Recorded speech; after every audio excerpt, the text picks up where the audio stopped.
The capital of the United Arab Emirates, Abu Dhabi, and its National Exhibition Centre were at the centre of attention this month, as the 13th edition of the annual Investors Meeting Congress took place between May 7 and 9. Around 12,000 visitors from over 175 countries attended this magnificent event, which was aimed at connecting inventors to investors, representatives of corporations and organizations to enterprises.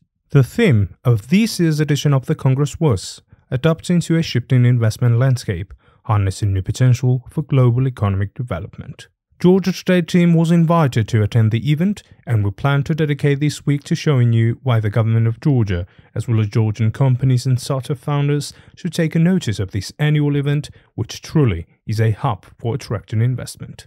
Today we'll mainly focus on the opening ceremony and panel discussions, around 400 of which were held at this year's AIM Congress. On Wednesday, we'll introduce you to representatives of different countries, and on Friday, founders and CEOs of various companies and startups will show you what they brought to Abu Dhabi to attract investment. We don't want to waste any more of your time on this, so let's start summing up the day 1 of the AIM Congress 2024.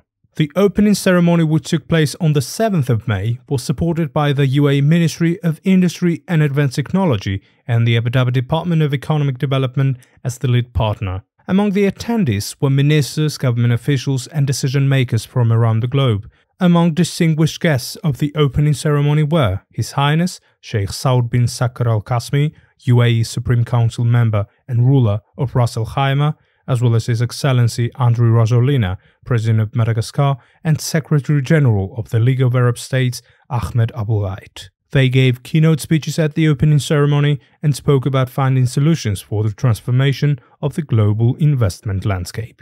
The guest of honor, His Highness Sheikh Saud bin Saker Al Qasmi, emphasized how the UAE's investment journey has evolved and expanded over time. His Highness highlighted that the country has become a key source of FDI on a global scale. President of Madagascar, Andry Rajoelina, who also gave a keynote speech, talked about the potential Madagascar has for attracting investors. In his speech, His Excellency focused on the importance of renewable energy and said that the goal of the government is to double or even triple energy production capacity by building solar, wind and hydroelectric power plants. Ahmed Abulghait, Secretary General of the League of Arab States, also addressed the attendees at the opening ceremony, praising AIM Congress for building strong partnerships and benefiting from the diversity of the participants under the UAE's strong leadership. In his keynote speech, the Secretary General also talked about the importance of AI for the future of the region.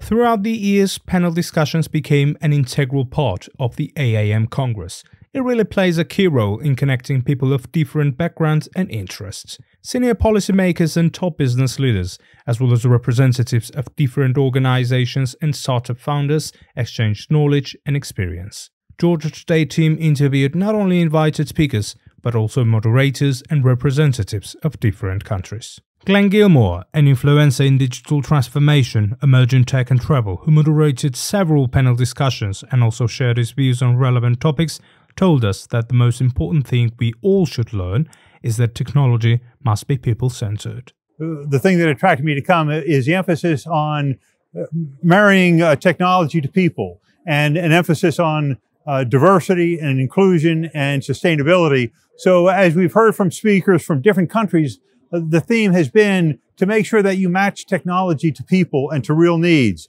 CEO and founder of the Blended Capital Group, Paul Clements-Hunt, who also moderated panel discussion related to the importance of blended finance, truly amazed the audience with the way he led the session. With experienced financiers from South Africa and Europe, he discussed how it is possible to blend capital to return profit and investment, while at the same time balancing environment and social goals. One of the biggest takeaways from the conversation was the role of politicians. We need stable frameworks. We need certainty. We need to understand the capital flows beyond a 5-year term in a democratic sense.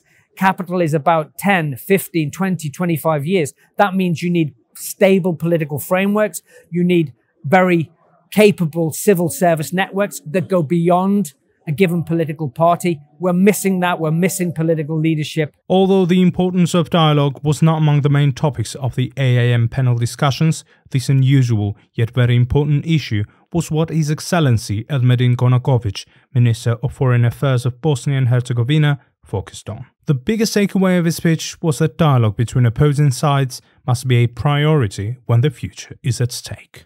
Today I'm Minister of Foreign Affairs and I'm sitting with my colleagues in the Council of Ministers, and 20 years ago we were fighting each other, shooting each other, and today, because we are really strong enough for dialogue, we are creating a better future for our country. This was really a good opportunity to share our experience, but also to hear and to learn from some other experience and to hear some information regarding tolerance, a word that we today need more than ever. Among distinguished speakers was Ambassador Rai Kwon-chung, board member of the foundation of former Secretary General of the United Nations, Ban Ki-moon.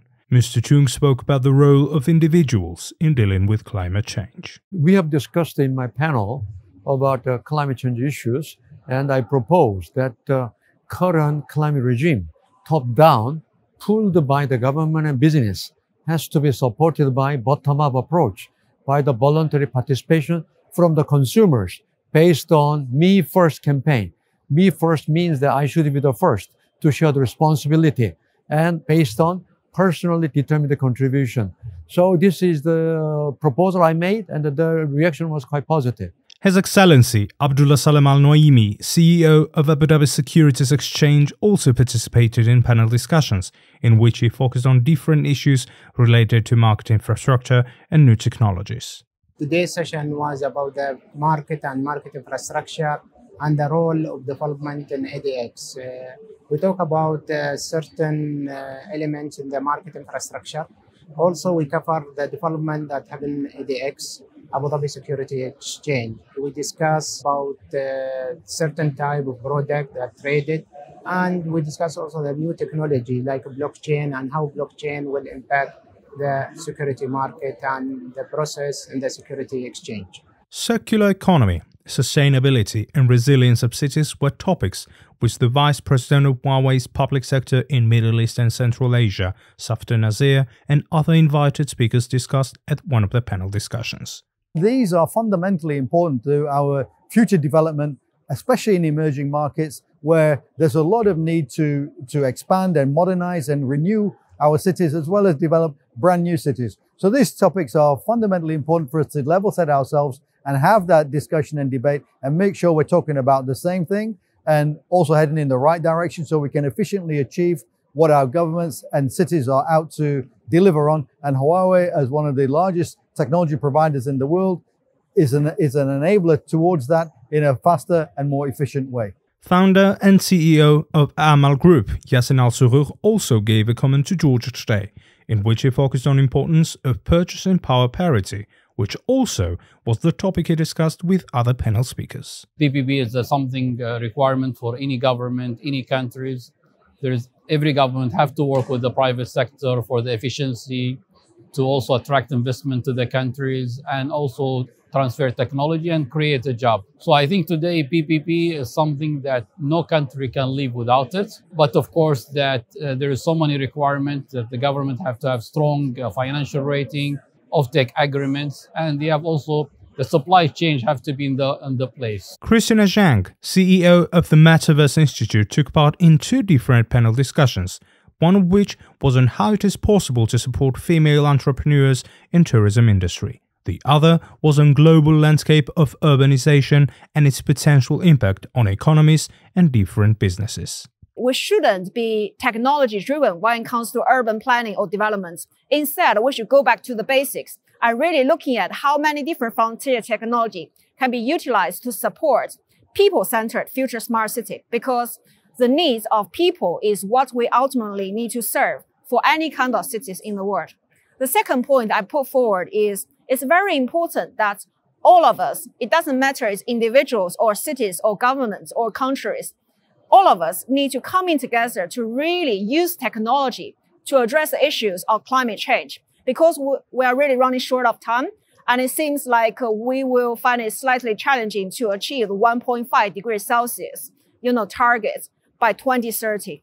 So if we can't do that now, all of us is going to be in trouble. Principal economist, investment monitor and head of FDI services at the Global Data, Glenn Barkley, was among those speakers who discussed the agreement between 140 countries to implement global minimum 15% tax rates at one of the panel discussions.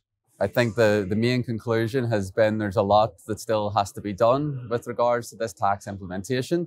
A lot of difficulties. There's cautious optimism, I would say, but there is still a lot of work that needs to be done. On the wider scale, we've been in the UAE discussing many topics related to foreign direct investment. It's been great being in this country, and we look forward to coming back again next year. Using AI for promoting economic development, regions and markets was what Daniel Silverman, Vice President of FDI at the Invest Quebec, focused on in his speech at the panel discussion. We had a great discussion of what each organization is doing and the best practices that we're each using in each one of our markets, how they're complementary, how they differentiate, and what other organizations can do around the globe to attract AI businesses and use AI to market their jurisdictions to multinationals across the globe. Topic on which Thomas Heinfeld, founder of Solar Hero, focused on was related to climate change. He told the attendees of the panel discussion that climate change is not a distant threat, as some believe, but a real issue which already affects lives of many. As a scientist, I really believe that climate change, it's already happening to us. And if you go out of space, you see other planets like Venus and Mars already being transformed by climate change. And because of the CO2 in the atmosphere of these planets are already more than 90%.